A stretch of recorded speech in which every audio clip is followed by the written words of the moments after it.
de lui qui avait tout goûté. Frère, ce que tu as, d'autres l'ont fait avant toi, mais ils lui sont. Tu vas tout laisser, oui, dans ce monde. Accepte Jésus. C'est lui seul qui peut te récupérer après ta mort. Frère, ils vont te présenter plusieurs dieux. Tu es libre. Il dit, je mets devant vous le bien et le mal, la vie et la mort. Ils vont te présenter plusieurs dieux, plusieurs alternatives. Ils vont te dire de prier tes ancêtres, mais c'est une comédie. Quel ancêtre tu vas prier?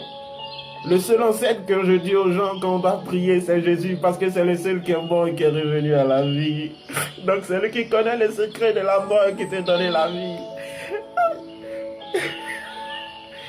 C'est tellement merveilleux.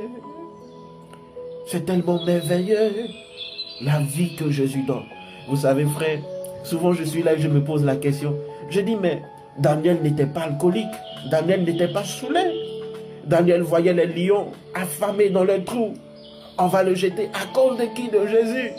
À cause de l'Éternel. Daniel, il ne se compromet pas. Il accepte qu'on le jette dans la fosse aux lions parce qu'il savait que celui qui était en lui était le créateur des lions. Celui qui avait donné la force aux lions d'ouvrir les gueules, de manifester les griffes, donc il pouvait les rendre handicapés. Et celui-là encore, il a un nom, le lion de la tribu de Juda. Hey, Jésus a un nom qui est au-dessus du problème que tu traverses, frère. Jésus a un nom au-dessus de la situation que tu traverses. Accepte qu'on te jette dans la fosse aux lions. C'est pour glorifier son nom. Aujourd'hui, si tu n'as pas à manger, rends-lui grâce. Aujourd'hui, si tu n'as pas d'enfant, rends-lui grâce. Pendant que tu attends cette vidéo, dis Seigneur, je te rends grâce. Je te rends grâce parce que j'ai pas d'enfant. Je te rends grâce parce que tous mes camarades sont mariés, mais moi, je ne suis pas encore marié. Dis-lui que je te rends grâce. Dis-lui, je te rends grâce.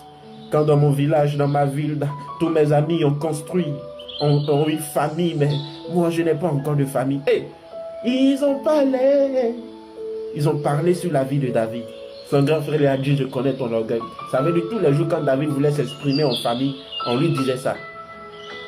Ils ont dit à Joseph que tu étais le songeur. On se moquait de lui. Quelqu'un qui délie. C'était une moquerie en fait. Mais ce songeur a changé le cours du monde.